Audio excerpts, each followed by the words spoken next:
Welcome back, Arcadians, to the 10 Pence Arcade Podcast. I'm Alex Crowley, and with me this evening is Mr. Shaun Holly. Holly. How you doing, Shaun? I'm good, thank you, mate. How are you? Yeah, I'm good. Good to be back. We were going to record yesterday, but we both weren't feeling it, were we? No, But we're full of beans, baked beans tonight. Now we're full of Heinz baked beans, which are the good ones. But we've got some guy just wants to have a word. Do you want to have a listen? Yeah, go on then. Hi, I'm the incorrect announcer, and you're listening to the Turbulent Pixies Attack podcast, where our co-hosts Ahmed and Singh discuss the small ceramic pixie garden figurines which have suddenly come to life and are eating all the flowers in their gardens, mucking the place right up. So, get your trowels out and rip them a new one, boys. Mucking the place right up. Oh, dear. Oh, dear. He's a bad one, that guy. He's a good one, isn't it? Yeah. So, how are you been? Yeah, good, mate. Been a fairly busy month in terms of the hobby, but work-wise, not so much. I'm still struggling on the work front. It's just gone dead. You know, I think the country's just gone into another recession and people just holding on to their money at the moment. So I am struggling a bit, but, you know, hopefully now the weather is changing and people are going to get out into the gardens and want things done. So hopefully things will start picking up soon. Yeah, my brother's the same. He's a roof tiler, and he has the same thing. If it's raining, he can't go because can't go on the roof. So No. Or if it's frozen, yeah, he's like you. He's like tied to the weather. Yeah, it has been quite a cold and sustained winter, I think. One of the coldest I've witnessed in a long time. Do you know what I mean? Normally we get a bit of mild air coming in, but it's just been cold for a good 3-4 months, isn't it? Yeah, lovely, isn't it? Oh, gross. But yeah, other than that, pretty good, mate. What about yourself? Well, not great on the electronics front. I've had. Yeah. Oh, we watched MAME versus Snake, by the way. Thank you thank you for One Punch Ron for the link. Have you watched it? He sent it to me. I haven't watched it yet. Was it good? Is it worth watching? Yeah, I think I watched it a long time ago, perhaps when it was released. But it was brilliant. It was really good. Yeah, it's worth a watch, that. And also, I've got written in red here, mate, in red, in bold, I've put cab disaster. Main PC hard drive failed. Just failed. No. Yeah, so I couldn't play it on the cab. So I got a new hard drive, that didn't work. Nor did swapping out the RAM, the graphics card, the USB, nothing worked. And then I thought, why am I wasting all this time with an old i3 CPU, 4 gig main machine? I might as well take this opportunity to upgrade. So I've upgraded to an i5 with 16 gigabytes. And I've yet to install. There's Groovy MAME and there's Groovy Aurcade. Groovy Aurcade is Linux. Groovy MAME is Windows. So I think I'm going to go Windows this time. Yeah. But I tried to install both and it just wasn't having it. So this new PC should be good. So hopefully, when I get some time, I think you need a good few hours to do it. So, Will you be able to play more games or later games with the upgrade, or just a better system? Yeah, I would think so. It's got 16 gig of RAM and it's got an i5 6th gen processor. So it should be powerful enough to play like the 3D things, later on 3D games. Well, that would be cool. Yes. Yes. So that's me. Do you know what I'm playing on at the minute? We'll get to it in a bit. What? On a Pandora's Box 10th anniversary edition. That's got to be the worst emulation out there, isn't it? Actually, it's not bad. I give it Really? I give it a right ripping on the arcade chat when I first got it, but I got under the hood because it was annoying that it's 5,000 games and you can't search them. So I've got the settings where it just shows the arcade games, which is 2,000 of them, and then you can go under the hood of it and change the settings of the game. So I've changed Section Z to be what we're playing now. Right. And then it's pretty decent emulation. Like, there's quite a lot of vertical shooters, and they're good emulation. Because it is one of sounds okay. Yeah, it sounds pretty good, yeah. Because normally they feel a bit scratchy. Do you know what I mean? with that kind of emulation. Yeah, this seems pretty good. The ones I've played. I've noticed on games like Vulgus where the sounds like the background music is very quiet and like the bullets are very loud. So there is that kind of thing. Yeah. Yeah, but Oh, well, it's funny you say that because I've been cussing that. Some of my mates have been wanting to get that, and I just said, don't do it. There are better options if you just spend that little bit more. Get a Pi or a Mister or FPGA. There's loads of other different options other than those blue elves, because I know they're only about 30 quid, aren't they? But from what I've seen... I think this is like a newish one, 10th anniversary. It's like, I don't know, 90 quid it was, something like that. Oh, wow, that is a lot. Yeah, decent. That's from AliExpress. And I found a Pita Jammer in my cupboard as well. So brilliant. I plugged that in, and that seems really good. But while I've learned how to use the Pandora's box, I'll leave that because it's another set of settings and stuff. So I'll just leave that. But that's there as a backup. Yeah. Oh, well, that's good, mate. Have you got, what sort of sticks are you using on your cab? Have you got those ones that Vic uses? It's that a Sam. change? Mine's a Sam. No, just a Samwell. Mine is a JLS. JLF. Yeah. I think so if you want to play 4-way games, you've got to change the gate, have you? Yeah. Yeah. Got to open the control panel and physically change it. Yeah. Yeah, I might get those sticks that Vic recommended. I can't remember what they're called now. I think you said servo stick. Yeah. Servo sticks, that's it. Yeah. And they work with the Pi, don't they? And the Mister, I would imagine. They must do. There's some kind of it's in MAME, there's some kind of config where it tells you the game is either 4 or 8 way. Yeah. It's in MAME, isn't it? So, but if you put a normal PCB in there, it's not going to know to change, is it? No, it's all done off of the signals from MAME, I think. Yeah. I don't know if it's other systems, but I think MAME is the main one that it does it on. Right. Well, that's cool because I've got that set up. Well, listen, mate, I just want to address a complaint we've had. Someone complained about my ums and my ahs. Yes. And that they had trouble editing. Do you know who that was? Yes, I do. Do you? Yes. Well, I hope you told him where to go. I did. I had a quick word. It doesn't matter. Me and Vic... Did you? I mean, I don't know if you listened to the Prime Minister a week, but he ummed and ahed about 10, 20 times. I counted them. Yeah. So that's a man that's well educated. Yeah. Even he does it. Yeah, everyone does it. Everyone does it, yeah. Yeah. But you got to sort of rein it in a bit, you know. Yeah, I guess it's when I'm thinking. It is, exactly. Yeah. See, I don't get that problem because I don't think. Okay, moving on. Moving on quickly. What have I been up to? Well, go on. Mark has finally fixed my Defender. So I don't know, I remember last time I managed to find the chassis from the Aurcade archive. Holly was going to fix it, but she never got round to it because she's too busy. That's fine. So I gave it to my friend Mark to fix, and he found a tiny pinhole in the flyback, and that was leaking high voltage. So it was arcing out of the flyback. Christ. So he's filled it with some industrial silicon and got it working, which is amazing to see my favourite game back in the arcade. I'm a little bit rusty because I haven't really played it for a year. But I'm still averaging at the moment around about 100,000, which is not bad. But I want to get back up. I really want to get 250,000 if I can. That's my goal. I'd love to get that. 250,000 would be nice. And then move on from there, maybe. Yeah. I think it's one of those games like Robotron. Once you get in the zone, you can just keep going, but you just got to regularly play it, you know. Robotron's like that for me, you know. I used to be able to get on average 500,000, but I struggle with 200,000 or 300,000 these days. But once I got to that threshold, I just kept moving up and up and up, and was that close to getting 1 million. I think my highest score is 950 odd thousand on Robotron. Oh, that is good. If I just kept at it, I could have broke that 1 million. But you know, it's there whenever I want to return. Yeah, the game of my life, I had 400,000 on it.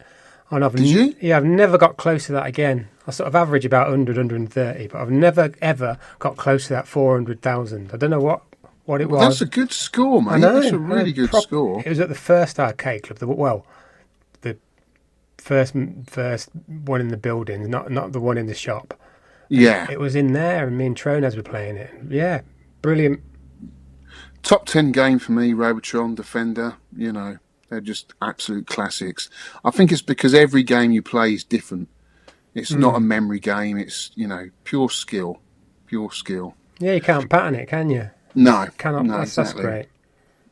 Went to Chris Parsons' meet. Do you know CMP? Who usually does the Yeah. Vectrex displays at all these events. He had a little private meet. Always good to catch up with the guys that go along to that. Usual crowd, you know. He had all his Vectrexes out. He had this really weird version of Berserk I'd never played before. So he'd linked these two Vectrexes up so you could play two player, 1-on-1. Yeah. So you're looking at your screen, he's looking at, I mean, he can see me on his screen. And it's a little bit like 3D Maze, but it's Berserk. It's just so cool. We had a lot of fun. It felt a little bit like Doom, actually. Yeah. You know, it was really good. Good fun, that was. So nice to see that there. I played Nintendo Space Launcher, which is a game I used to own. It was nice playing that again, although I'm a little bit rusty. I do have the world record on that, you know, Shaun. Have you? Yeah, I do. I've not submitted it. But yeah, I do have witnesses to that. I think I got about 130,000 on that at Revival. Do you remember? I think you were there. Was it the one that wasn't in the normal place? It was in like a sort of a working men's club kind of atmosphere. Yeah, there's a good place, that. And Dave-O kept trying to put me off. Do you remember? He was talking the whole time, just as I was getting like really big scores, and everyone's going, "Shut up, Dave!" Oh, right. So yeah, that was cool to play. We played Kicker, Shaolin's Road. Love that game. It's one of Vic's favourite games, isn't it? Yeah. And it was good to meet Shaun Ferrigan. I think that's how you pronounce it, Shaun, who created my Lunar Lander controller for the Vectrex. So that was really nice to meet him. I didn't even know he was going. And he brought another sample of another Lunar Lander controller along, and it's got all the bling on it. It looks absolutely amazing. You know, it's a very clever bloke, what he does there.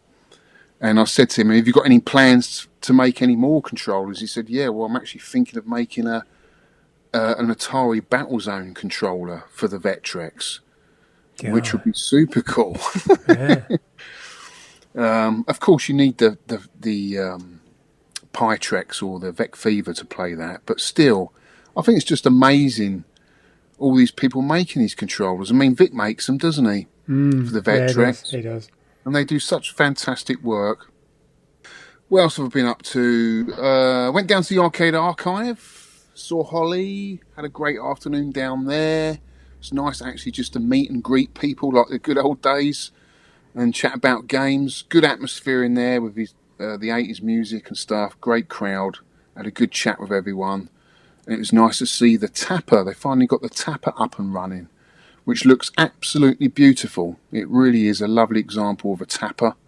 So it was great to see those guys. What else have I been up to? Oh, I had Tony Riccardi over.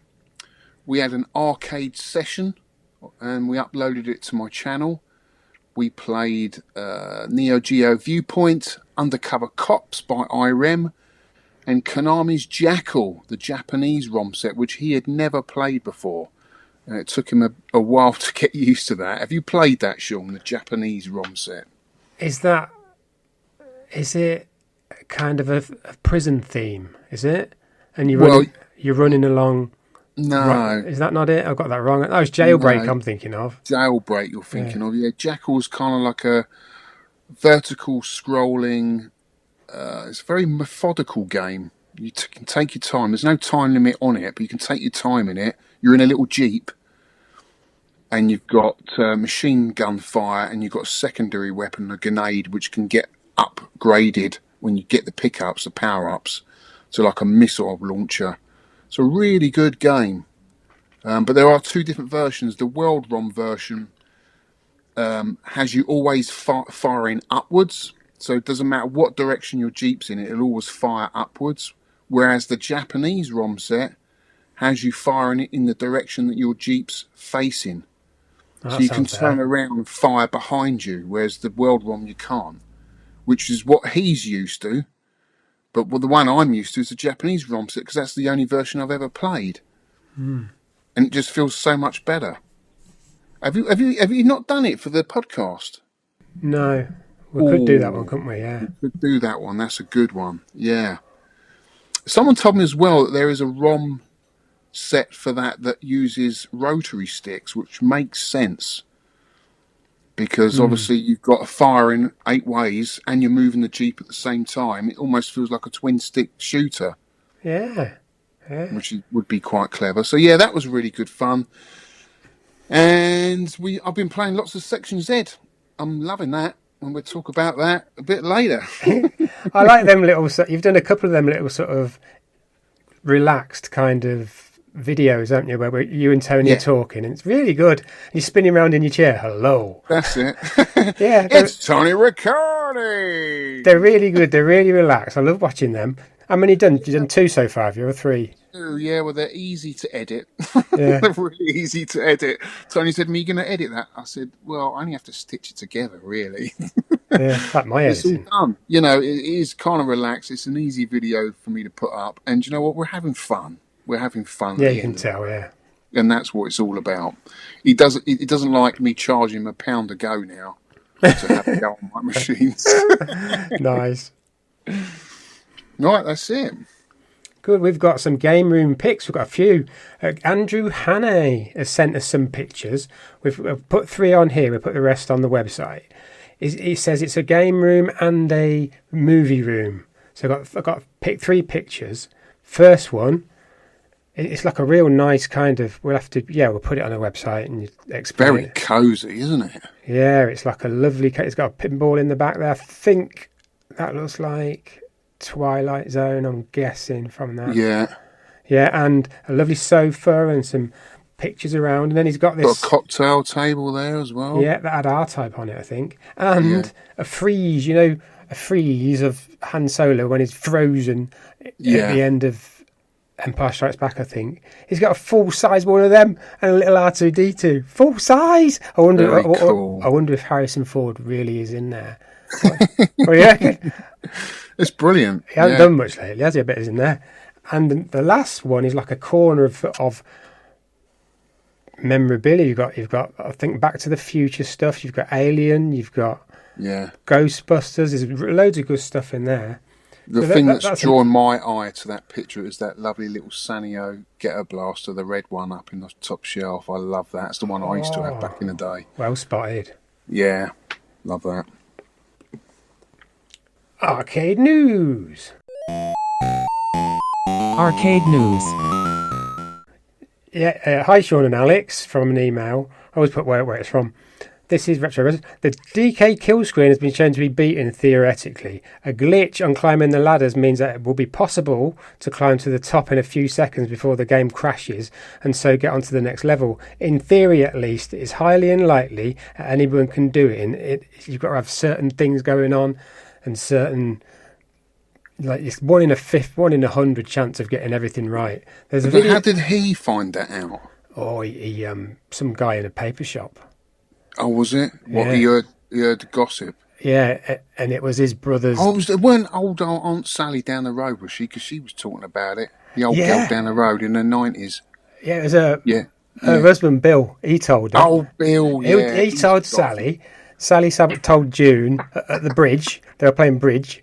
And then June put it on. There were no internet in them days. She had to post a letter to Nintendo, and they saw it, and they screwed it up, and then someone's found it in a waste bin 2 weeks ago. Right, gotcha. I was going to say in a bottle, but that'd be better. That'd be better. Yeah. That's interesting. Story, that game is just constantly giving, isn't it? Yeah. Podcast pickups. Podcast pickups. You got any pickups, Shaun? No, I haven't, but you've made up for it here, haven't you? I have. Oh, yeah, I've got a new MAME PC that I've not set up yet. I suppose that's one. Well, that's something. Yeah. So, as I said, I went to Chris CMP's meet, and I picked up a Nintendo Space Firebird cocktail, Shaun. Oh, did you have one? Did you have one of them? I've had about 4 in the past. I don't know why I got rid of them. Well, I do, because I've moved house over the years and had to shuffle things around. But now I've got this games room. I've got the perfect place for a cocktail. I borrowed Adrian Purser's Mooncresser just to see if I could fit a cocktail in here, because I like using it as a desk. It's multifunctional. I'm using it now as we're doing the podcast. So it's great for that. But also, I wanted to get a game that I've got a lot of nostalgia for. Nintendo Space Firebird, I remember as a kid playing at Abbotsbury down in Dorset near Weymouth.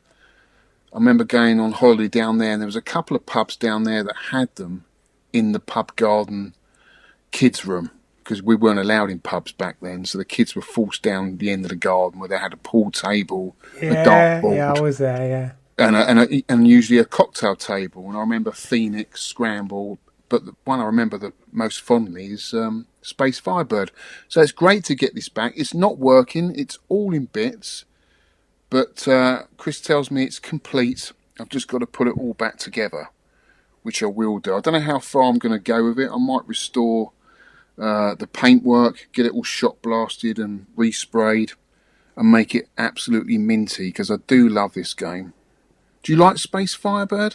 We did a podcast on it. It's different, isn't it? You sort of go up the side of the screen, don't you? Yeah. Yeah. The trouble is with the MAME version, it's missing the starfield.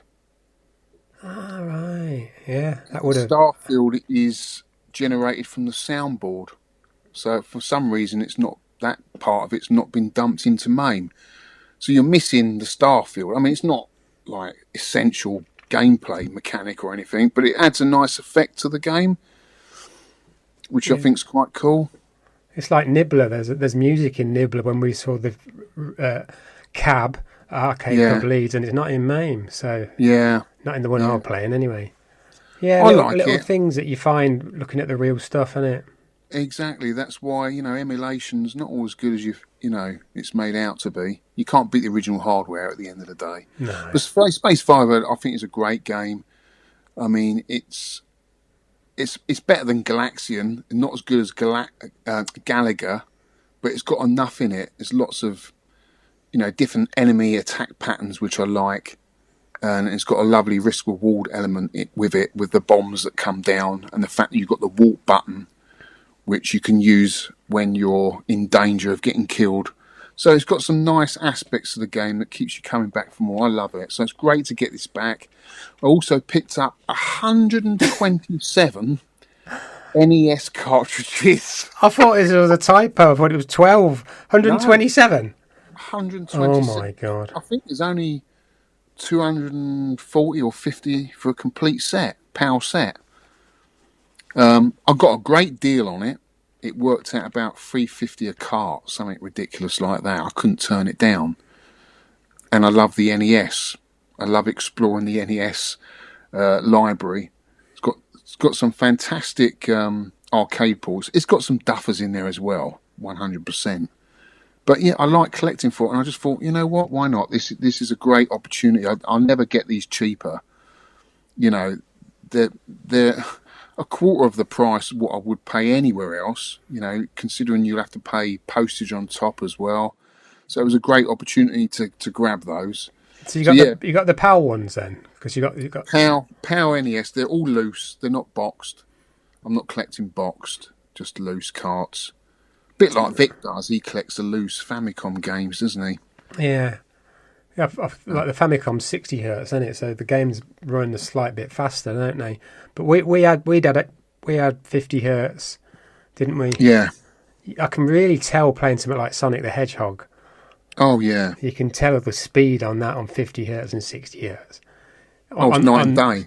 Yeah, on Mega Drive. Sorry, yeah. Night and day. Yeah. So yeah, that's it. That's a lot of stuff to get through. There's a few videos there. Yeah, definitely. Friendly shout-outs. Shout-outs. Right, yeah. I'm going to give a shout-out for Martin Deadlock for retrofitting our podcast with Retro Russ's. Oh, hang on, what have I done here? Yeah, that's right. Yeah, Retro Russ did the images of all our podcasts from when we started, like 201. He's put images on them.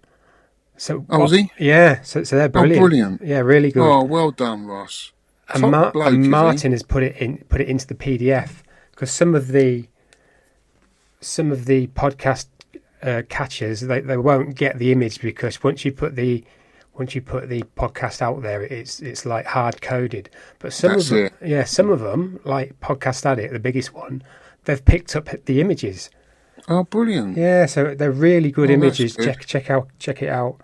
And a quick shout out, so to Martin Deadlock and Retro Russ for doing them, and One Punch Ron for finding us Man vs Snake. I was mentioned. Thank you, mate. Yeah, well done, Rob. Yeah, much love to Victor and Tori Marland, having a hell of a time with multiple disasters, both personal and professional, happening all at the same time. He hasn't gone into detail, but it's that house renovations and them both being ill and a lot really happening. I've spoke to him. He said, "Give me an hour, ring me and give me an hour, and I'll tell you." So, oh God. Oh, right. I did speak to him a couple of weeks ago, only through messages, and he's saying he was having a lot of building work done because I was going to go up and see him. I've got a couple of little bits for him. But I said, just wait until you got the building work done and I'll pop up there. Because I'll probably stay the night if I go up there.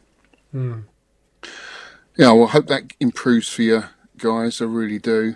I just want to make a shout out to Chris Parsons for having us over for his meet and his partner Christy for putting all that food on. Yeah, it was always great.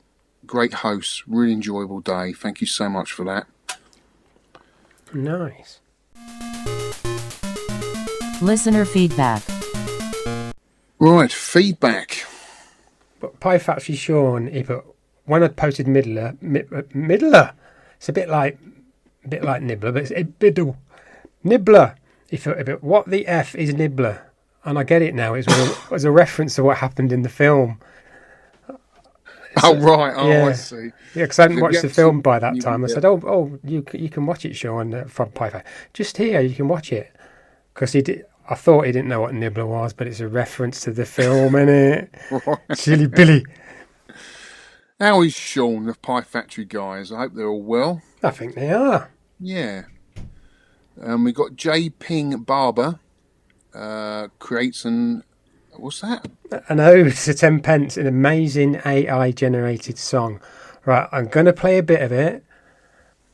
It's incredible. It's like, hang on. Coins clink clatter down the slot. Neon light stands like a robot. Pixel dreams in 8-bit hues. Chasing high scores, paying dues. Any good? This is all an AI voice. Vix escaped his Iron Maiden. Now he's playing Ninja Gaiden. Vic loves to fix joysticks. Alex prefers to lay some brakes.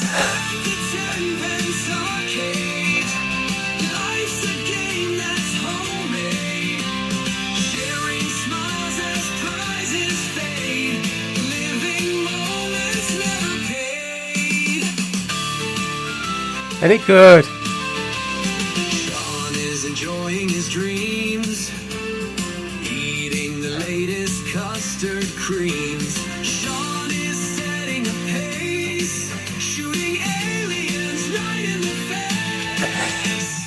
Tickets pour out like a stream, feeding childhood's endless dream.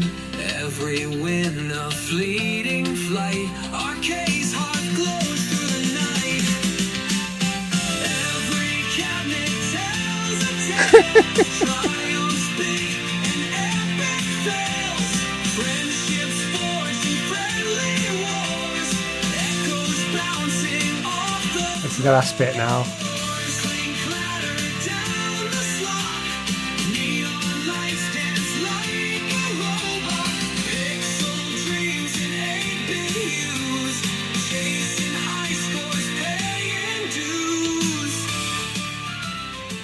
Oh, that's brilliant, mate. Isn't it We've got to have great? that as our intro, Yeah, that's haven't we?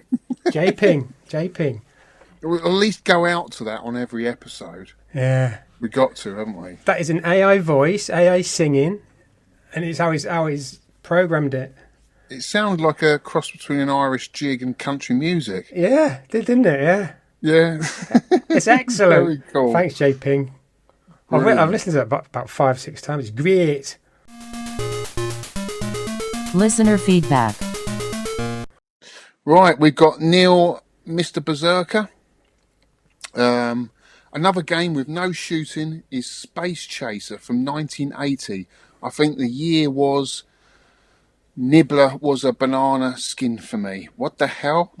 Too quick and boring. Watch the 1 billion points doco. Charlie Farr is a Document. freak at Nibbler too. 100 million is just nuts. Awesome podcast. Really look forward to them. Keep up the good work. We, as a retro community, really appreciate it.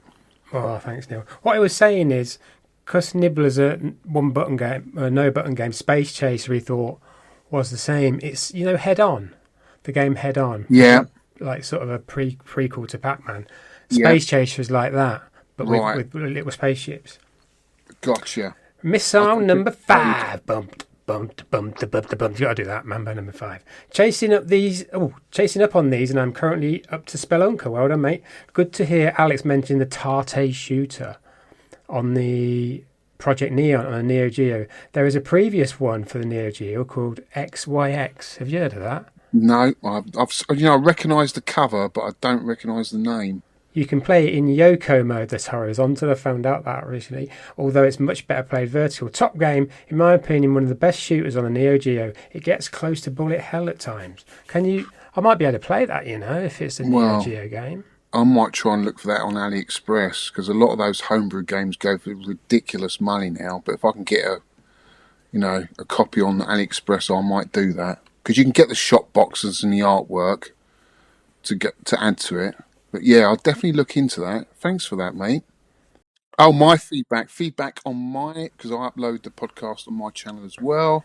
We've got Dave, retro games played badly. He says, keeping me company at work. Thanks for the mention.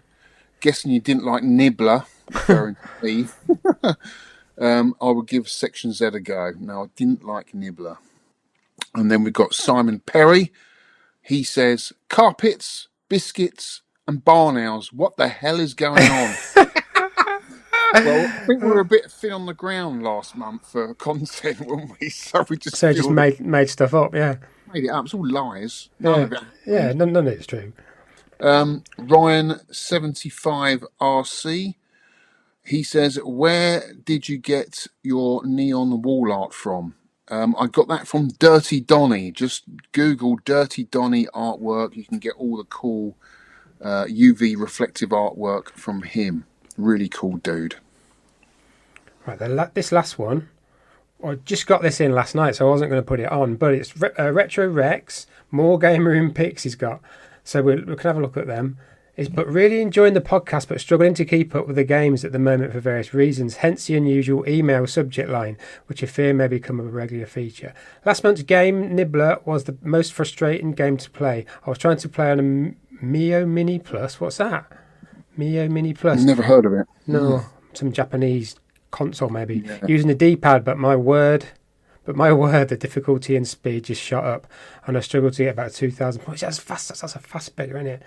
But I was far too late to enter the month's competition. Pandora's box. Yeah, you see, Pandora's boxes are all right now. I've changed they're my out opinion. there. The newer ones, at least, has 8-way stick, but it didn't seem to contemplate it on that. Small screen and a D-pad not being meant I struggled. I just had to start in the middle. I also have attached some pictures of my games. So there's some pictures what we bought. This is the second game room of the show. Some of these are consoles, some are mini consoles. 2 numbskull quarter arcade cabs, which are brilliant. Arcade 1-up. I plan my history lessons, mark exams, and some virtual pinball. I actually do mark books and don't get too distracted. Life of a secondary school teacher, eh? I like to think that this is a games room for the modern retro enthusiast. I'm going to go down here now. Yeah, well, I noticed he's got Nintendo Lego NES like TV thing, which is really cool.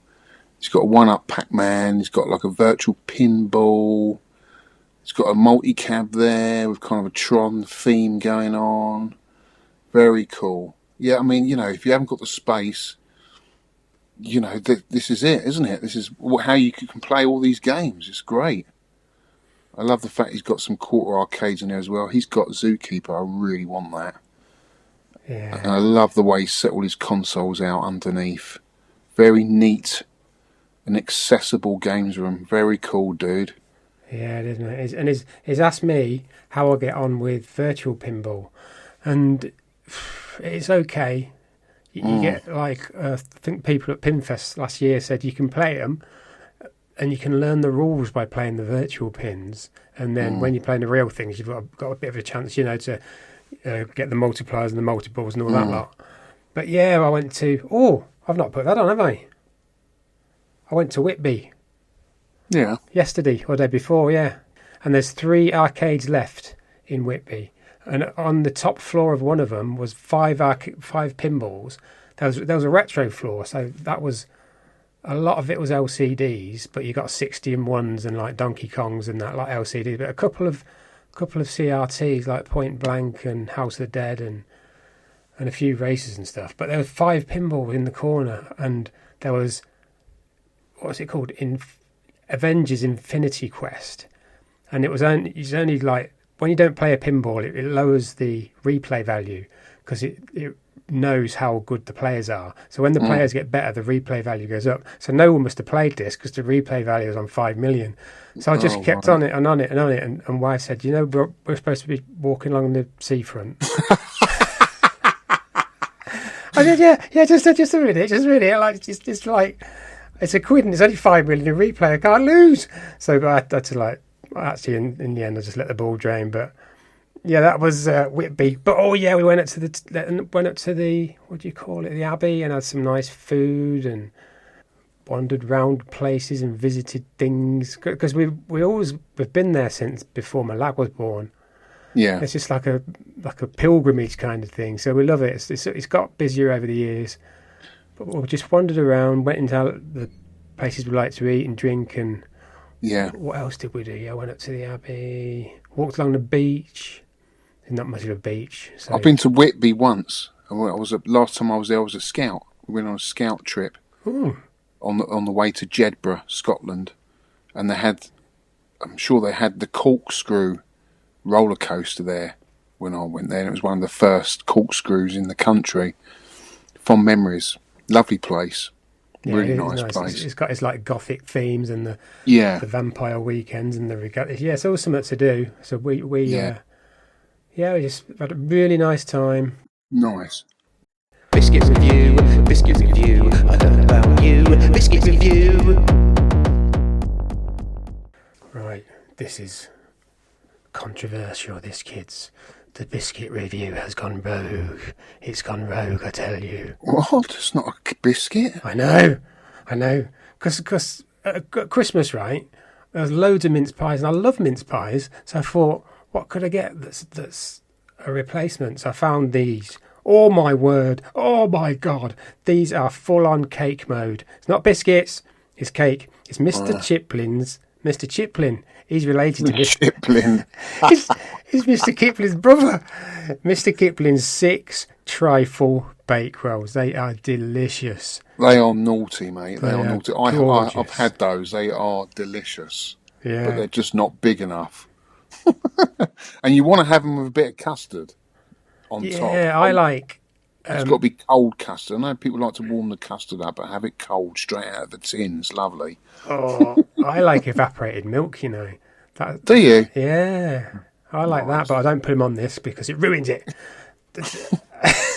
Also, Mr. Funk's put some biscuits on. He said, more cakes, really. You need these apple pie cookies from Aldi. Apple pie cookies. Nice. Got a bit of an American theme going on there, haven't they? Yeah. Probably are American. Right. This month's game. Feature game review. the year is 1985, Shaun. Yeah. What sort of music was you listening to in 1985? Jog all those memories, all that nostalgia. Well, What was you listening to? 1985, I had my cassette tape, I had my Ghetto Blaster, and it was playing Street Sounds Electro 7. I had that. That's a brilliant one. Yeah, it's I love excellent, that isn't it? one. Yeah. I had that on cassette. It Oh, holds up well today, pretty well. And there's one song on it called 808 Beats, right?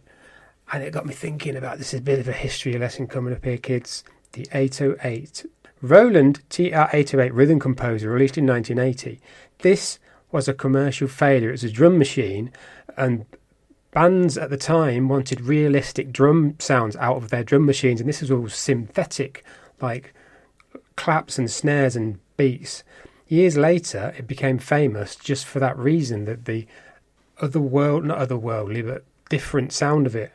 So it became very popular in early hip-hop because it was extremely cheap to buy second-hand, because people thought, this is rubbish, it just sounds like a robot. It doesn't sound like proper drums. And all of a sudden, that came into vogue.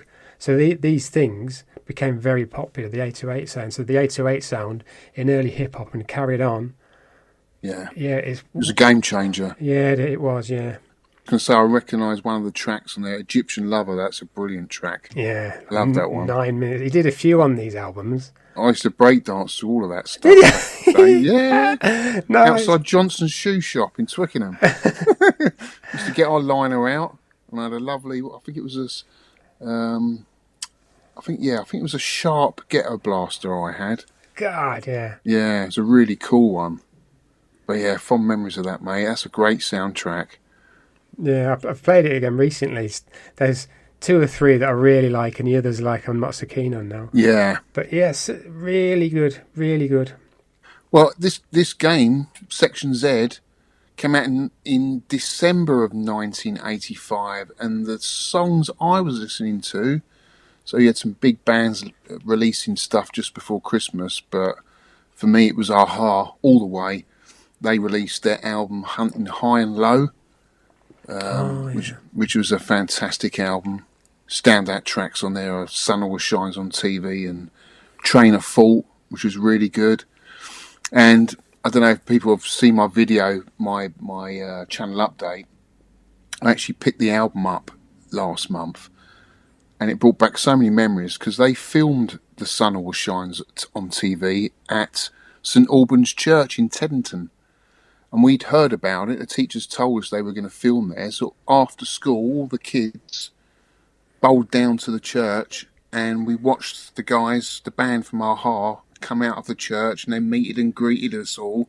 And they got absolutely mobbed by all the kids, as you can imagine, especially girls.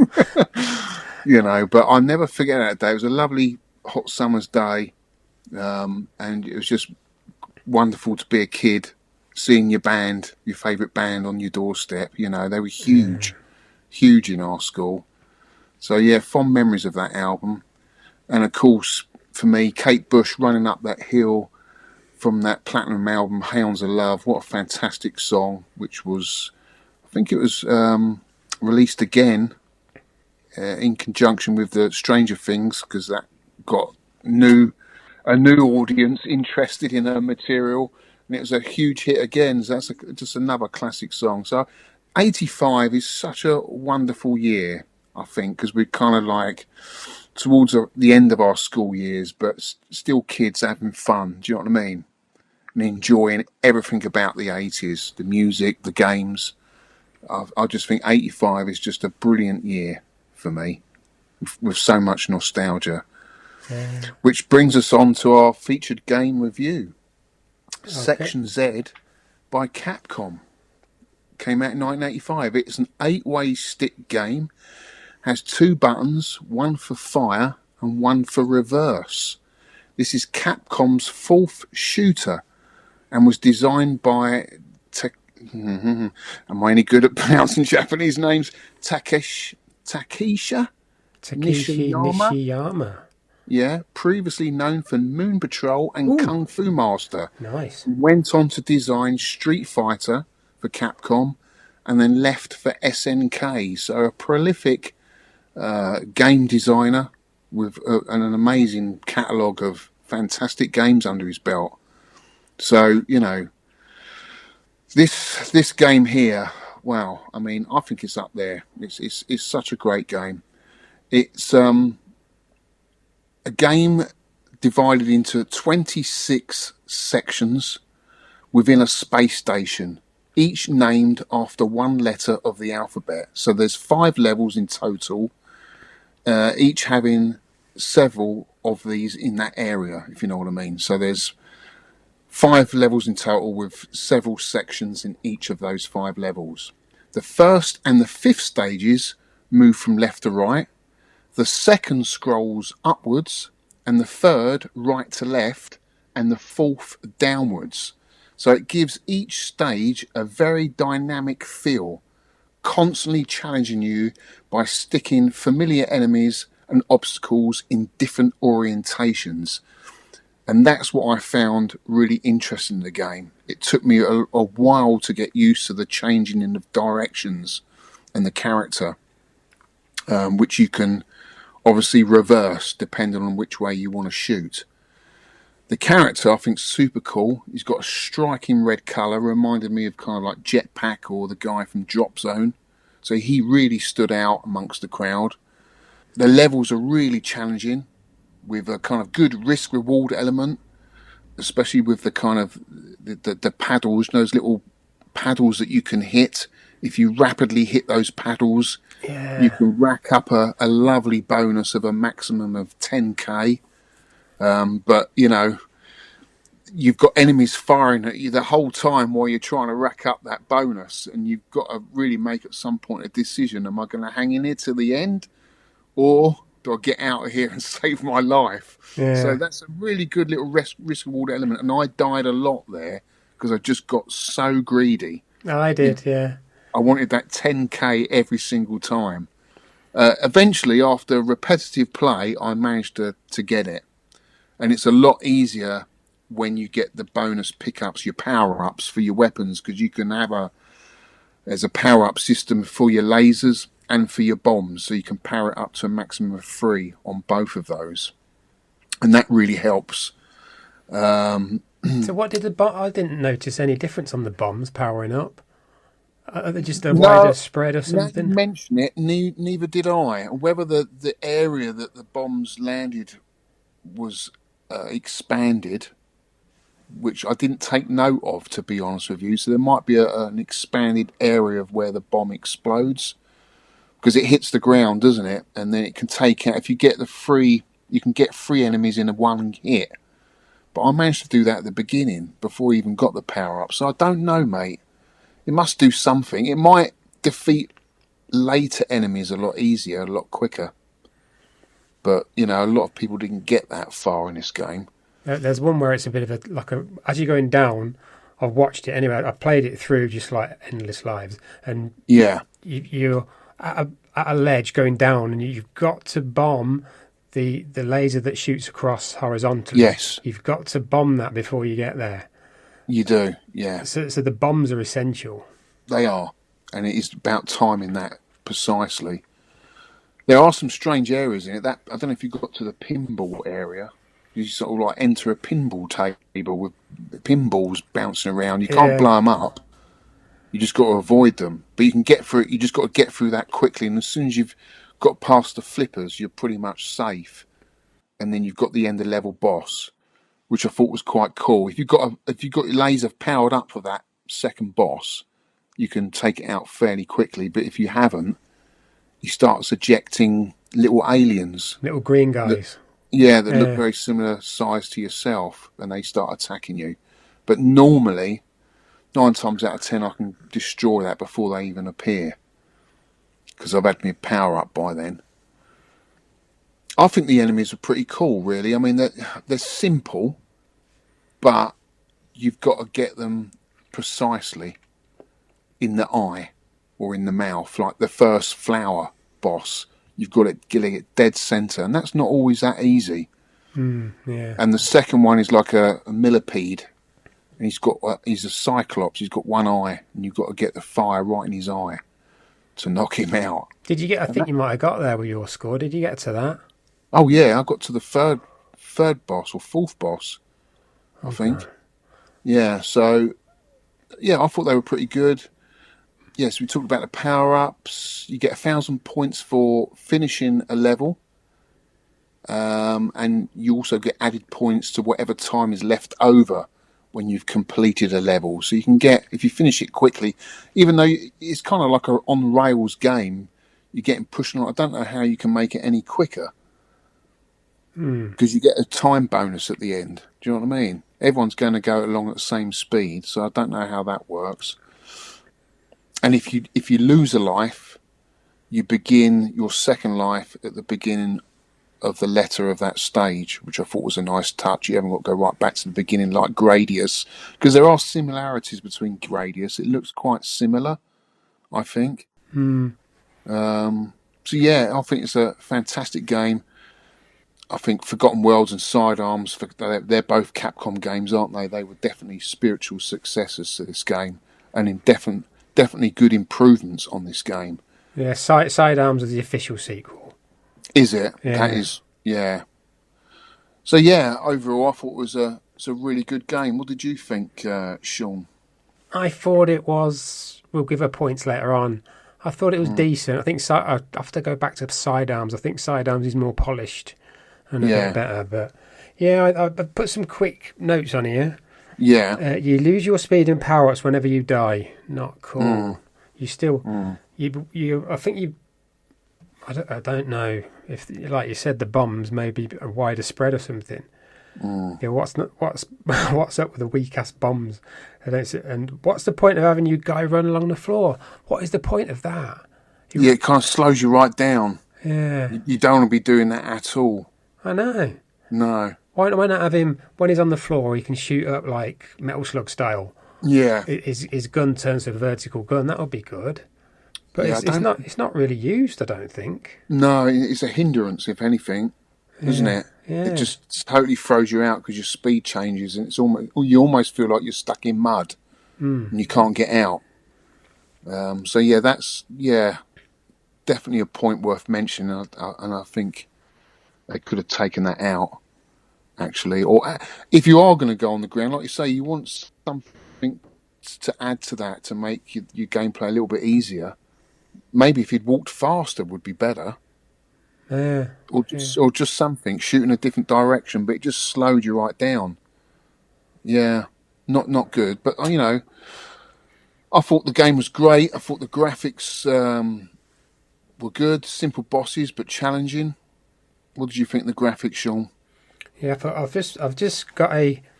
just took a screenshot of the high score table. And that's cool. It's like a Who's who's who are the early Capcom games. You got Volgus, Sun, Higamaru, Pirate Ship, 1942, X-Dexes and Commando. Sun, and Volgus always go in my favourites. Always, because they're dead easy to play. Put them on auto fire and just sort of trundle through them. And Makamura is below that at 8th, which is Ghosts and Goblins. So what a high score table that is. Do you think that's their favourite games of Capcom? No, I think they'd released all them before they'd released this one. Yeah. Because Higamaru is 1982, Sun's 84, Volgus is the very first game. That's 84. X-Dexes might be 85. Commando is definitely 85. Yeah. Well, that's what I like about Capcom games. There's always something to discover with them. Hidden bits. Yeah. There is, isn't there? 1942, he's got his funny little things going on. And I don't know, did you notice the Easter Island heads in Section Z? At the bottom. So suddenly, I don't know what triggered them, but at the bottom... Oh, yeah. You can shoot them for 2,000 points, can't you? Is it 2,000 points? Yeah. I've seen one of them. I think if you get every single enemy, and maybe in a certain amount of time they might appear, but they didn't appear every time I played it. But yeah, I thought that was a nice little touch. There's it. Yeah. Sound, not good, not bad. Sounds okay. Just bullets and explosions. Sounds a bit. Sound. Music is all right. It's got that early Capcom charm I've put. You can hear hints of it maybe in Ghosts and Goblins and stuff like that. Yes. Yeah. Yeah, and I like the music. I think it fits the game. It's not pumping music like in some shooters, and I do like a pumping soundtrack in a shooter because I think that's what shooters need. But it depends on the pace of the game. This is quite a methodical kind of shooter, isn't it? Where you're thinking about, your bonuses. And it's one of those games. It is a memory game every time you play it, but you're constantly thinking about where everything is. It's not like a rapid fire shooter. I don't think you can rapid fire this game. It gives you an arcade hand. Well, it did me. Eventually, Yeah. I figured out a way just to lightly press the button, whereas before I was like doing this, like huge arm movements hitting the button. But if you just do it lightly, you can get just as many shots in as you would do. But you didn't use that. You used auto fire, didn't you, Shaun? No, not on this. No, You didn't. No. Oh, good. Man. When I tried Good. to play through it with Endless Live just to see it, I did. But Yeah. I'd never use auto fire. Good. Only reason when I do, it's because auto fire is in the game. Like Yeah. Darius Gaiden, for instance, that's in the Yeah. game. So yeah. Yeah. And I use auto fire to play through it, and Endless Live just to see all the levels. Right. Okay. But there's a really good video on here of a guy who was definitely using auto fire, but he was really, really quick and really good using the reverse. Oh, we didn't mention clever use of the reverse, like Yes. defender. Well, that's kind of thing. essential. Yeah, That is essential. You have to use the reverse all the time. I think when I first started it, I was trying to avoid that because it takes a while to get used to that.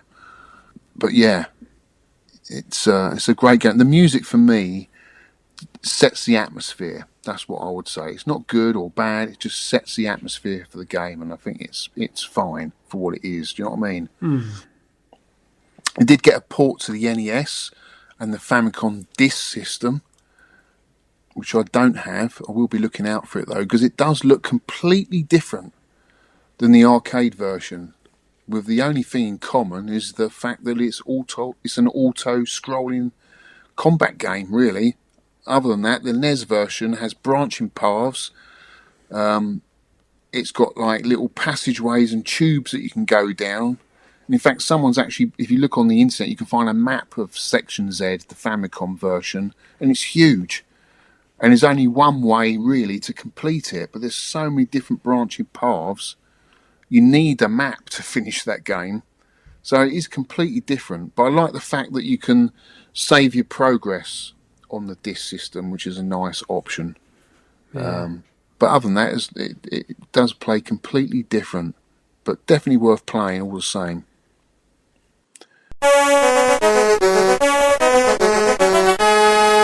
High score countdown. right. Let's do some scores. A nice amount of players again. Thank you. At the bottom with 1 point is Dr.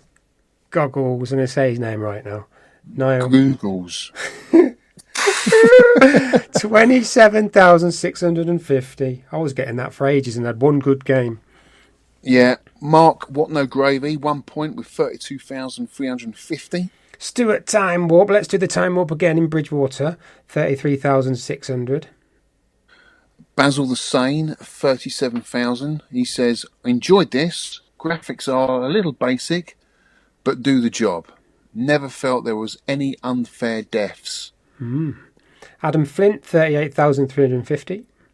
Japin Barber, 1 point with 42,670. Finding this tough. Amazing how there can be a Capcom game from the golden period I have never played. Yeah, similar for me, really. Yeah. Jeremy Riley, Zorro is back. Thanks, Jeremy, for your score. 44,490. James Wisemids, 1 point with 45,340. He made it to Section G. Those red spiky balls, my downfall. Playing on the Mister. Well done. One Punch Ron. 1 point, 50,060. Zestora, 1 point with 50,920. MM Beanie, 51,160. And Mr. Holly, 1 point with 61,900. So where did you get to? I got to, you go up, left and up, and I just got to the right bit where them silly green things are. I've got to hit them exactly in the ice. I got a little way along there, and I was trying to get all the spinning things. Yeah. So I think I got maybe 28,000 just doing them, but dying a lot. I think you get another life at 20. So that was the best I ever did. Good score, mate. And then I was getting like 30s and 40s after that. Yeah. Mr. Messi with 1 point, 64,330. He says, I'd never played this Capcom shooter before. I'm not sure I'd even heard of it. Turns out it's much more enjoyable than it looks. Like a packet of custard creams.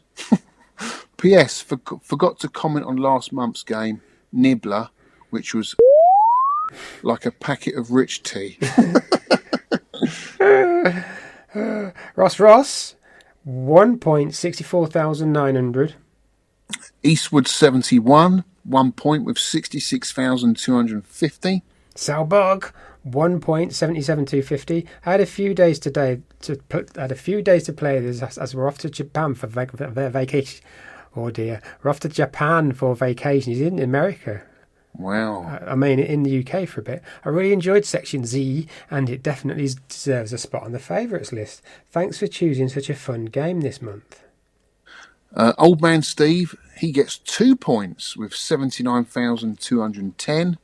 Martin Deadlock, 3 points. Him of the PDFs, 84,640. Well done, mate.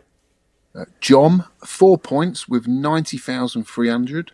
Yeah, new player, thank you. Mitsuyama, Stephen Bell, 5 points, 95,180 points. Aid Skyway 73, 6 points with 102,670. He says, bit late starting this month's game. It has been away celebrating wife's 50th birthday. Happy birthday. Just made it through the vertical stage. Tricky, fun game so far. In third place, Jimmy did really well again. 7 points, 106,100. He is Jimmy. And in third place... Well done, mate. It's me! I can't believe it. That is awesome. I get 8 points, 127,590.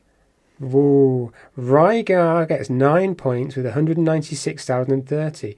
Not quite a loop, but very close. It would have been higher, but for a weird problem. He had a problem with his blue screen of death, didn't he, last month? Somehow my button mashing remapped the reverse button to display a window instead. I have no idea how that happened. Good job, my setup is right protected. Great score. And then at the top of the pops, we got Mr. Berserker, 10 points with an incredible score of 880,570. Wife says, babe, go on your games for a bit. I said, okay, fine, grab the loop 4. That's like me and Whitby. I'll just have a quick go. I'll just have a quick go at this pinball. 4 loops. That is incredible. Yeah. Absolutely incredible. Well, he is a really good player. Well, here we go for our kind of 10 pence worth. How many 10p's would you put in this game in a summary, Shaun? I put 6 of your lovely 10 pences. Enjoyed it enough to keep going, but simple improvements like faster bombs would have made it a lot better game, in my opinion. If you could, they're like trickling out. Yeah. So you had to get them really, especially when you're going down that maze bit. You've got to get them, the ones that fire horizontal quick, and you've got to turn around because there's loads of stuff coming from your right and loads of stuff coming from your left. So you've got to kill that laser quick and then get below there. Yeah. Do you think that was just maybe the restrictions of the hardware at the time? Because obviously they went on to do Sidearms of Forgotten Worlds, which is far superior graphically, aren't they? I think for a game of its time, I think it's pretty damn good. Really good. I really enjoyed it. It's got great risk reward element with the paddles you have to go for, which constantly caught me out because I got too greedy. Good varied enemies with different attack patterns. So yeah, I loved it. I just kept going back for more, and will definitely return to this game to try and loop it. So I would have put 8. 10p's back in this, back in the day. Nice. Yeah, definitely. It's a good game, very good game. Next show's game. Well, next show's game is my pick, and I think we should do Nibbler again. What do you reckon? People didn't like it. They might like it second time It was around. awful. It was such an awful game. I found a hack. It's called Nibbler 2, kids. No lives. Just do what you can. No, this is Strider. We haven't done this. Oh, this is I a can't- classic. Capcom 1989. There's no real consensus on the settings. Everyone's gone all over the place. If you get to normal, player difficulty normal, which is 4, on my MAME it's 2, it starts on 2, and you get lives 3, then you're halfway there. The one that looks most familiar that turns up, I've checked on Aurcade, Twin Galaxies, my MAME, Pandora's Box. They're all slightly different settings. So Right. I think we should go for, which most people should have, difficulty 4, it might come up as normal, lives 3, bonus life 20k, 40k, 60k plus. See if you can get close to that. But it's all over the place. So yeah, if you're playing Final Burn Neo on the Raspberry Pi, you want the USA board B2, because there's loads of them that come up when you put a Strider in. So that's the normal one. The ROM is Strider, STRIDER, the Strider. That's the ROM. And submit your score, lads. Don't just play it. Submit your score. We want a photo. We want ID. We want facial recognition. We want, yeah. Deadline is the 12th of April, 2025. Wow. We only do a game of the month, I suppose, don't we? 5 p.m. UK time. That's Saturday the 12th of April, 5 p.m. UK time. You can Twitter your score or exit on hashtag 10pscore, 10pscore. Sidekick app in the 10 pence club section. Make sure you get in there. Email biscuits@10pencearcade.com. I love that email. Also, best email ever. Biscuits@10pencearcade. Facebook.com/10pencearcade as a comment on the podcast post. UK VAC in the podcast feed if you're in there. No submission, this is important, from console or computer compilations, as they may be different. I know there's a good Mega Drive version of this, isn't there? There is, yeah. The exception is this rule is to Evercade, because we know they are legit arcade ROMs. And obviously no continues allowed. I will continue through it to get an idea and then play normally on Endless Lives Night. Well, mate, I'm really excited about this one. In fact, I had a huge smile on my face when I was so interested to see what your next game was you were going to choose. And I was like, wow, Strider, cool. I've actually got a PCB of this. Oh, brilliant. Yeah, so I'm looking forward to this one. It's one of those games that I've never really played. Played it fairly recently, about a month ago, and that was it. So I'm looking forward to this one. Yeah, I gonna be a think, good one. who did I watch at Arcade? I watched Ex Mosquito Mark. Yeah. He just rinsed it. He 1cc'd it. Really good. Really? Yeah, really good at it. So Is it a hard game? Is it known to be a hard game, or? I don't. It is kind of a memory game. You can get through it. Yeah. But it's just such a great feeling. You got this massive sword at the start. And Yeah. you can jump for ages. It's such a real good feeling game, I think. Yeah. I've got a game similar. I think it was a sequel to it called Cannon Dancer. Came out on the Switch. Yeah. Yeah. That's very similar. Yeah, it's rock hard. That is an arcade game. Osman, it's called Cannon Dance. Yeah, That's it. Yeah. That's like a spiritual sequel, but it is so hard. It's unbelievably difficult. Yeah, There's a lot going on. Yeah. But yeah, no, it's great. Look forward to that, mate. Can't wait. So, guys, thank you so much for listening. It's been our pleasure to do this podcast yet again. And look forward to all your scores and all your comments. Make sure you get the feedback in. Watch the channel, sub, like, all that kind of stuff. Get it all in there, guys. Yeah, and we're loving your gaming room picks. We had 2 lots this time. Send us your game room picks. Maximum of Yes. 3, please. I said maximum of 1, but maximum of 3. We got 97 from Andrew Hanna, you know. 97. 97. It crashed my hard drive. No, he my sent God. 6 or 7. He sent 6 or 7. No joking. Yeah, love seeing the game room picks. Send them all in. They're great to see. All right, lads. Thank you very much. Thank you for podcasting with me, mate. Yeah, cheers, Shaun.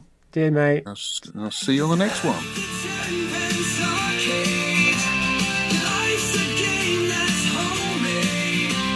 Sharing smiles as prizes fade. Living moments never paid. Ain't it good?